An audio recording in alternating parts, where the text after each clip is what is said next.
She steps into the room, soft eyes, a gentle smile. Everything about her says harmless. But Carl Jung, the guy who explored the darkest parts of the human mind, saw something different. He believed that behind certain kinds of feminine charm, there's a hidden force. It's quiet. It doesn't shout or attack. It persuades, waits patiently, and when the moment's right, it strikes not with fists or fire, but with manipulation, control, and something even scarier, invisibility. Jung called this the shadow, the part of ourselves we pretend doesn't exist. But in women, he thought, this shadow often wears the most disarming mask of all, innocence, and when innocence turns into a disguise, it becomes a weapon. This wasn't some wild theory Jung blasted from the rooftops. No, he wrote about it carefully in private notes, in quiet lectures, using cryptic language. He knew what he was saying wasn't going to be accepted. Society would reject it. Academia would bury it. The world just wasn't ready. But here's the uncomfortable truth. The women Jung feared the most weren't loud, aggressive, or openly cruel. They were kind, polished, perfectly composed. Yet behind that polished facade, they held the power to destroy reputations, minds, even lives without ever raising their voice. Is it possible that the most dangerous kind of woman is the one nobody ever suspects? Jung thought so. And if what he wrote is right, then almost everything we believe about female nature is a lie.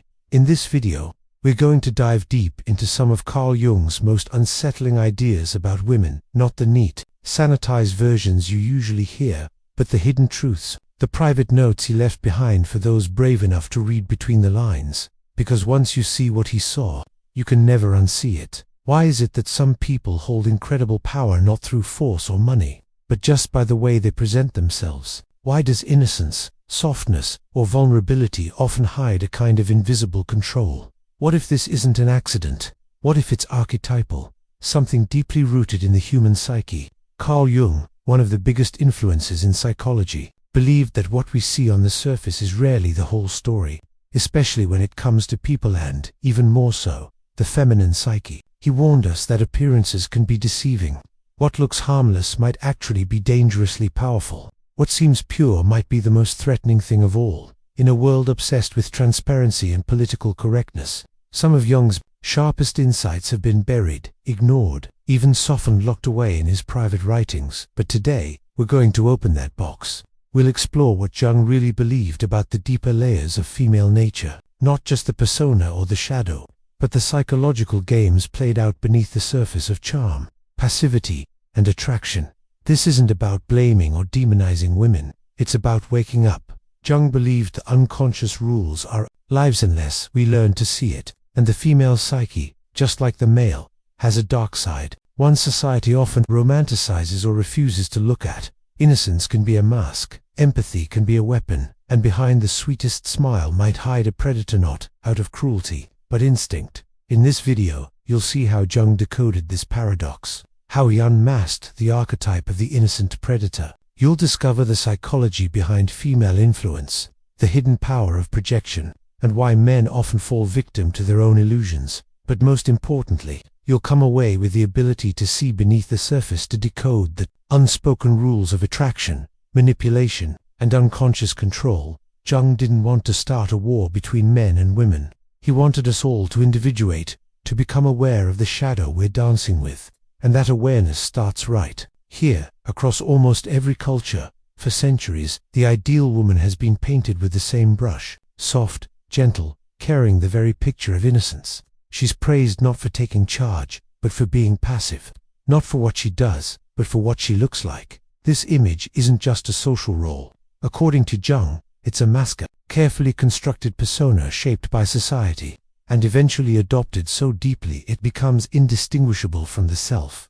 Jung said the persona is the identity we wear to get by in the world, a psychological mask we put on to be accepted. But while men are taught to wear masks of strength, confidence, or stoicism, women are pushed toward a different kind of disguise. Innocence. It's not just about seeming good, it's about seeming non-threatening, agreeable, even naive. But here's the danger: the more society rewards a mask, the more it becomes a strategy. For centuries, women who appeared pure, vulnerable, and dependent were rewarded, socially and culturally. But Jung saw something deeper: a subconscious use of these traits, not only to fit in, but to influence. The more harmless someone looks, the more others let their guard down. That's where real power begins. This isn't about straight-up deceit, it's about adaptation.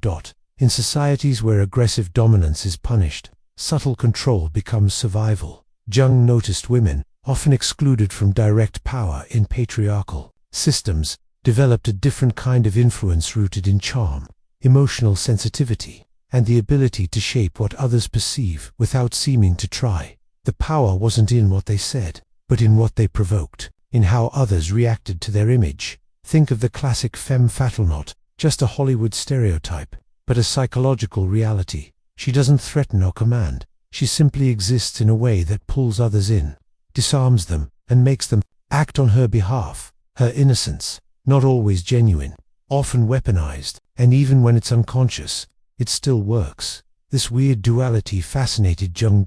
Inside the innocent mask, he saw a sleeping shadow, a darker side ready to wake up when needed. The change is almost invisible. A smile becomes a tool, tears, a strategy, silence, dominance. The line between real vulnerability and manipulation blurs. In everyday life, we've all seen this. A soft-spoken woman redirects conversations to her advantage without anyone noticing. A seemingly helpless act inspires fierce loyalty or protection. A gentle voice masks fierce psychological control. These aren't odd one-offs. Their behaviors passed down generation to generation, often unconscious, socially encoded. Jung's insight was that innocence isn't always innocent. It can be a projection, inviting others to project their own fantasies onto the woman behind the mask. Men project purity, beauty, safety, and, in doing so, become blind to what's really there, and often, the woman doesn't even realize she's using this power, because it's not always deliberate. It's archetypal, part of the collective unconscious. But here's another twist. When a person starts to believe their own mask, when a woman identifies completely with the innocent role, something breaks. Her true self falls, its complexity, power, desire, buried under the need to seem harmless. And that's where the danger grows, because what's repressed always returns. And when the shadow breaks free, it doesn't ask for permission. This is the psychological battleground Jung wanted us to understand. The persona isn't evil. It's necessary, but when it takes over, it distorts reality for both the person wearing it and the people around them. Let's dive a little deeper now, because this is where Jung's ideas get even more fascinating and a little unnerving. Remember how we've been talking about masks and personas? For Jung, that idea didn't just stop at how we look or act on the surface. It went much deeper, right into the heart of what drives attraction, obsession, and the way men and women see each other. So there's this powerful concept in Jungian psychology called the anima. It doesn't get talked about as much as it should, but honestly, if you want to understand why people fall for illusions, or why relationships can be so confusing, you've got to understand the anima. Here's how it goes. Jung said that inside every man, there's this unconscious image of the perfect woman. He called it the anima. It's not a real woman, but a collective symbol shaped by culture, stories, and definitely by a man's own experiences. Sometimes, it's a gentle caretaker. Sometimes, it's a seductive muse. Sometimes, it's both and everything in between. But here's the catch. Most guys don't even realize this anima exists inside them. Instead, when they meet a woman who matches even a piece of this inner ideal, something in their psyche lights up. Suddenly, they're seeing her not as she really is, but as a living, breathing version of their own fantasy. They project all these robes of perfection onto her, their hopes, fears, their longing, and it feels like real love. That's what Jung called the projection trap. The man doesn't see her. He sees his anima wearing her face. It sounds wild, but think about it. How many times do people fall head over heels, ignore every red flag, and get totally mesmerized by someone only to later think, "Whoa, what was I thinking?" That's the anima trap at work. But it gets deeper. Because once this projection starts, the dynamic shifts. Now, a woman's real personality might get completely overshadowed by the guy's fantasy. She might feel it, this weight of being on a pedestal, being adored for something she never asked for, or even recognized in herself. Some women get uncomfortable and try to break that illusion. Others, they notice what's happening down, whether consciously or not, they start to work with it. Maybe she softens her voice just a bit, revealing vulnerability that matches his fantasy. Maybe without even thinking about it, she starts reflecting those ideal qualities back at him. She senses what he wants to see, and sometimes she can gain real power that way. Influence, protection, admiration, even devotional, flowing from a projection he doesn't realize he's making. This isn't cliché femme fatale drama movie stuff. It's way more subtle. It's psychological, not theatrical now. Here's where Jung's insight flips the script. He said this wasn't about women being villains or men being dupes. It's about unconscious forces pulling the strings behind the scenes. No one's immune, not men, not women. And unless you bring this dynamic into the light, you can end up trapped in it for years without seeing what's actually going on. Jung's big warning: projection empowers manipulation, not because women are naturally manipulative. It's because human beings, men included, hand over their power whenever they stop seeing reality and start believing their fantasies. And if a woman, consciously or not, starts mirroring those projections, she can hold sway over a man by simply being the image he desperately wants her to be. Protection, loyalty, blind trust, all for someone he's never truly seen. On the flip side, this isn't always liberating for the woman. Sometimes it feels suffocating, or even disorienting, like she's trapped playing a role she never auditioned for. The more she's idealized, the less room there is for her real complexity, flaws, and needs. It can drive a wedge between who she actually is and how she's experienced by the people around her. In the worst-case scenarios, neither person is relating to the other. The man's obsessed with a fantasy, the woman's isolated by expectations, and both end up feeling lonely, misunderstood, and disappointed. This is what Jung meant when he said most people aren't in relationships with other people. They're in relationships with their own projections. But here's the hopeful part. Jung wasn't some doomsayer. He believed there was a way out through awareness. He called it individuation. It means waking up, seeing through the fantasy, not demonizing the anima, but integrating it, pulling those projected images back into yourself, and starting to really see the other person for who they are. That's when relationships begin to actually flourish. When the blinders come off, when we stop idolizing or villainizing people, we finally get to experience real intimacy, not with a fantasy, but with a fellow human being. So, why does this matter today? Just look at how fast we fall into these same archetypal traps in the age of dating apps and social media, where personas and aesthetics are curated down to the last filter or response. Projection is everywhere. It fuels infatuation, ghosting, heartbreak, all of it. Jung's theory shows us why the most powerful chains are invisible. They're not wrapped around our bodies, but around our perceptions. So if you've ever wondered why you or someone you know keep getting caught up with the same type, or falling for an image rather than seeing who's really there, that's not a personal failure. It's ancient. It's built right into the way our minds are wired, and the only way out is through that process of individuation, of pulling those projections back, building awareness, and daring to love reality instead of running from it. Next up, we'll go even deeper. We'll explore the dark feminine in Jungian thought, the shadow behind the charm, the side of femininity that can be both a threat and a vital step toward psychological wholeness. Alright, now things get even more layered. We're going to explore what Carl Jung called the dark feminine. This is the shadow side of the feminine psyche that most people don't want to talk about because it challenges the common ideas about womanhood. But according to Jung, it's just as real and just as important as the light, nurturing side everyone loves to celebrate. So, what is this dark feminine? Imagine a side of femininity that seduces not out of love or care, but from a need to control. A side that nurtures, but not to heal or empower, rather to bind or possess. It appears gentle, soft, even vulnerable, but underneath lies resentment, envy, or contempt. This is not the villainess from a fairy tale. It's part of the human psyche that gets hidden away because society doesn't want to admit women can have power in ways that aren't nice or maternal. Now, you might be thinking, this sounds harsh. Is Jung demonizing women? Absolutely not. What he's showing us is that every human, men and women, carry shadows, parts of themselves they deny or reject. And when these parts aren't consciously acknowledged or integrated, they operate from the dark, in distorted and often damaging ways. For women, This shadow often gets expressed, not through blunt force, but in more subtle, under-the-radar ways: silent manipulation, withholding affection, passive aggression, or emotional games. Things like using tears strategically, or playing helpless to invoke protection or control.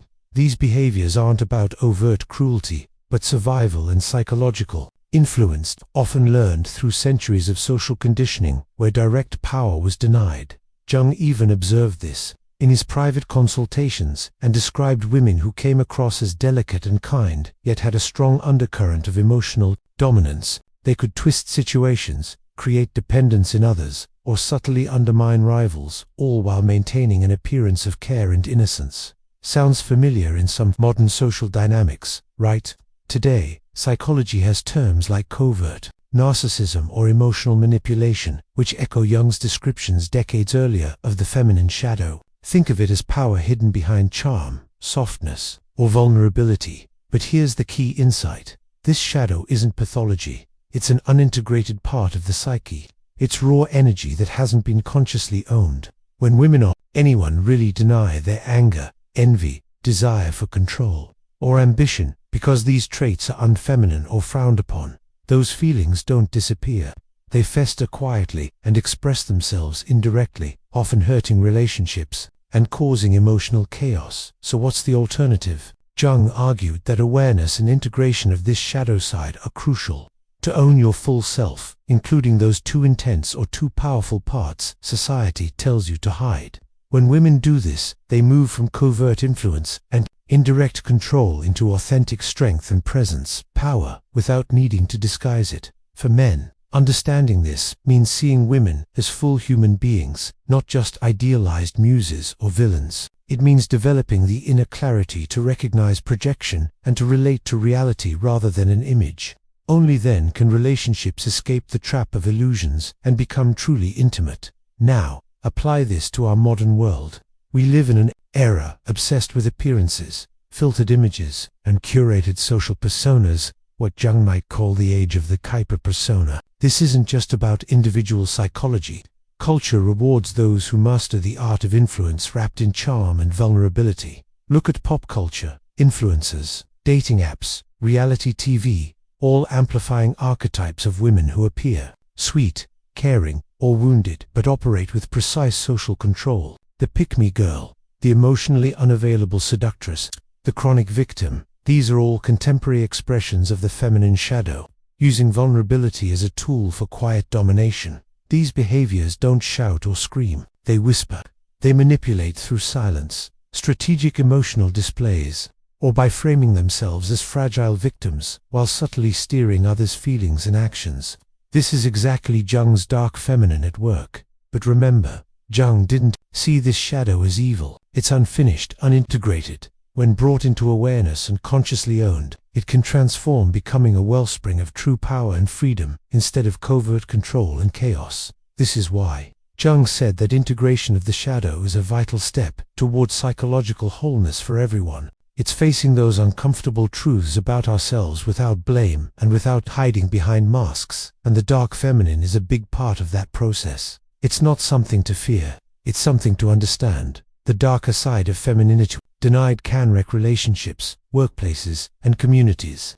But when acknowledged, it can fuel transformation and authenticity. In the next part, we're going to take a closer look at what this shadow looks like in daily life, from personal relationships to social dynamics, and how you can start recognizing it not with judgment, but with clarity and compassion. Alright, now that we've unpacked the dark feminine shadow and the powerful dynamics of projection with the anima, it's time to bring those abstract ideas into everyday life. How do these unconscious forces actually show up in real relationships, workplaces, and social settings? And more importantly, how can you recognize these patterns without judgment, but with clear eyes and an open mind? First off, let's talk about relationships, whether romantic, familial, or friendships. The games of projection and shadow often play out quietly, but with huge emotional consequences. Take, for example, the soft-spoken partner who never yells, never openly complains, but somehow manages to steer the household's emotional climate. Maybe they respond to conflict with tears that melt defenses, or with strategic silence that makes the other person feel guilty. It might look like vulnerability or innocence, but underneath it can be a subtle, very effective kind of control. This kind of dynamic can leave the other person feeling confused, frustrated, or trapped, not because the partner is overtly cruel, but because the power moves happen in the invisible spaces, in pauses, looks, or unspoken demands. Jung called this the shadow at work, the invisible puppeteer pulling strings without being seen. In workplaces, this shadow feminine often takes the form of covert manipulation or silent sabotage. You might recognize the colleague who plays the charming, harmless role but somehow ends up with the credit, the favor, or the upper hand. They may never directly undermine others, but their influence shapes decisions and alliances behind the scenes. This behavior is socially rewarded because it fits the cultural ideal of being agreeable, cooperative, or nurturing, yet it can deeply destabilize teams and relationships. Jung's point: not all power looks like power. Sometimes it wears softness, and if we're not alert, we miss it. Now, it's important to emphasize that these shadow dynamics aren't exclusive to women. Jung's work shows that the unconscious plays these games across the board. Men, too, have shadows, their own unconscious drives, but because society teaches men to express dominance openly, the feminine shadow manifests differently, often more covertly, socially camouflaged in charm and emotional expression. So how do we start seeing through these masks? How do we avoid falling into projection traps or getting caught in covert manipulation without becoming cynical or distrustful? Jung's answer is individuation, the ongoing process of becoming aware of what's unconscious in ourselves and others. Here are a few practical points. Based on his ideas, notice your projections. When you meet someone and feel instantly enchanted or repelled, pause and ask yourself, am I reacting to who this person really is, or to a fantasy or fear I'm carrying inside? This moment of mindfulness can break the spell. Observe power behind softness. Charm, vulnerability, and innocence can be authentic expressions, but if you find yourself feeling controlled, confused, or emotionally drained without clear reasons, it might be time to look deeper. Is someone wielding power without showing their hand? Reflect on your own masks. Everyone wears a persona. Ask, where am I pretending? Where am I softening my truth to fit in or avoid conflict? Owning those masks is the first step toward genuine self-expression and disarming the shadows. Hidden influence. Communicate openly. Instead of letting silent games run the show, encourage honest, careful conversations about feelings and needs. Sometimes shadows thrive on what's left unspoken. Embrace complexity.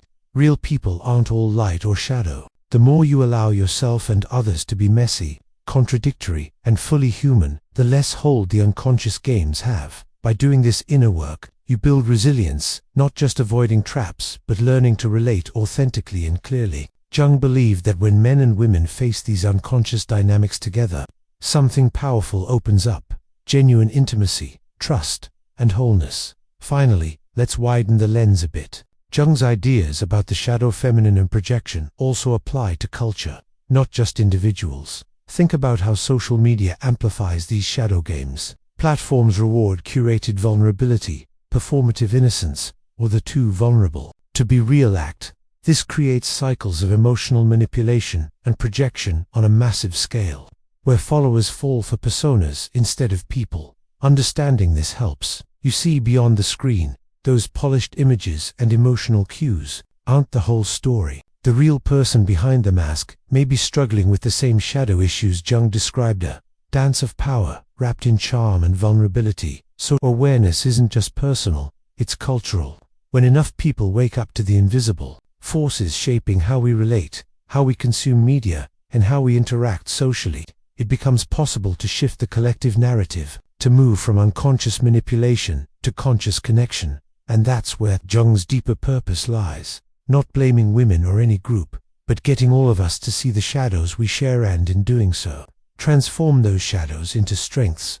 In the final part coming up next, we'll wrap everything together. We'll talk about how Jung's ideas can empower you personally and socially, helping you navigate relationships, culture, and even your own inner world with more clarity and freedom. Okay, let's pull it all together now, because knowing about Jung's ideas and the shadow feminine only matters if you can use this knowledge to actually change your life, your relationships, maybe even your community. So, what do we do with this uncomfortable truths that innocence can be a mask, vulnerability a strategy, and that the most dangerous forces are the ones we can't see? Jung never wanted us to wallow in paranoia or start pointing fingers. He wanted us to wake up, to become aware, compassionate, and much harder to fool by others and by ourselves. The first step: get real about projection. Whenever someone causes a huge emotional reaction, good or bad, ask yourself, is this about them, or am I seeing something from my own story? Get curious. That feeling of being swept off your feet, or getting sucked into drama, might say more about your own unconscious than about the other person. Second, and this part takes guts, dare to look at your own mask. We all have one, shaped by what we think others want to see. Are you playing the innocent, the strong silent type, the helper, the charmer? Where are you softening or hiding your real emotions? What parts of yourself have you stuffed in the shadows because you were told they're too much, not attractive, or unlovable? Bringing light to those buried parts isn't easy, but Jung believed it's the only way to real power and wholeness. The shadow loses its sway when you can call it out with a name and a wink. You realize those forbidden traits, anger, ambition, sexual energy, even manipulation, are just raw energy, waiting to be channeled into something better than covert games. Now, what about relationships? How does all this apply? Here's the real gift. Once you see projection and the shadow at work, you stop falling for illusions. You can finally relate to people as they are, not as heroes, monsters, saviors, or victims, but as complex, real, sometimes messy humans. Want more authentic connections? Drop the fantasy. Welcome the contradiction. Don't be afraid of the shadow, yours or theirs, that this can radically change how you communicate. Instead of reacting to emotional manipulation, you learn to step back, name what's happening, and invite honesty. If you're being played, you'll spot the pattern. If you're the one being subtly controlling or performative, you'll see through your own act, and that opens the door to real trust. Jung's individuation isn't just a solo journey either. When a group of people, a couple, even a workplace moves toward more honesty about their own shadows, dynamics shift, resentments get aired out, covert power games lose their fuel, authenticity grows. It spreads, even if it's messy at first. Let's look at the bigger picture for a second. Social media culture craves the feminine mask, sweet, wounded, unthreatening, or performatively vulnerable. The real revolution isn't in more filters, more polished masks, or louder outrage. It's in radical self-possession, owning your voice, your complexity, your shadow. It's in communities that can talk about this stuff without jumping straight to blame. The same goes for men. If you grew up idealizing women, or running from your own anima and shadow, Jung's message to you is simple. Stop idolizing. Start integrating. See women clearly, flaws and all, and see your own patterns just as clearly. No contempt, no pedestal, just reality, because that's where connection begins. Jung's greatest idea, the one that ties all of this together, is that the shadow only destroys us if we ignore it. Face it, name it, own it, and it becomes your ally. What used to control you from the dark can be turned into wisdom, strength, authenticity, even love. So, what are the takeaways? Self-awareness is the best shield. When you can see your own shadow, it stops running your life and it makes you far less vulnerable to other people's unconscious games. Discernment, not cynicism. It's not about suspecting everyone, but about gently questioning what's behind the masquerades in others. Stay curious. Stay grounded. Speak up. Practice honest communication, even when it's uncomfortable. Name the weird energy shifts. The subtle manipulations bring patterns into the light, and you'll be amazed how quickly they fade. Embrace complexity. Nobody is all shadow or all light. We hurt, we heal, we hide, we reveal. It's part of being human. To wrap this all up, Jung didn't want to turn people against each other, or make everyone suspicious of innocence and tenderness.